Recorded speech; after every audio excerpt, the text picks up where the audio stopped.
Hi guys. Ayun, nagpatupid naman si Kuya, oh.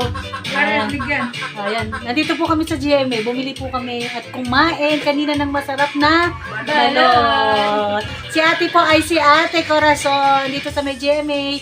Kung gusto niyo Ay, sorry sa Birata po pala. Sanay kasi ako sa sa pag sinabi GMA. Pero sila po ay particular sa Berata ng GMA. At po, masarap yung niya si Charon. Tsaka si Charon. Suka. Ayan, yung suka niya po masarap din. Opo, masarap. Kaya pag gusto niyo ng balot, hanapin niyo na si Ate Corazon sa may... Kanto ng Alpamart. Ayan, sa may kanto ng Alpamart sa may... And Birata yon o ano pa? Ayan, si Ate Corazon. Masarap po talaga niya, in fairness. Ayan, so 25 pesos lang po ang kanyang balot. Bili na po kayo sa balot-balot. God bless everyone. Ingat po ang lahat. Bye-bye.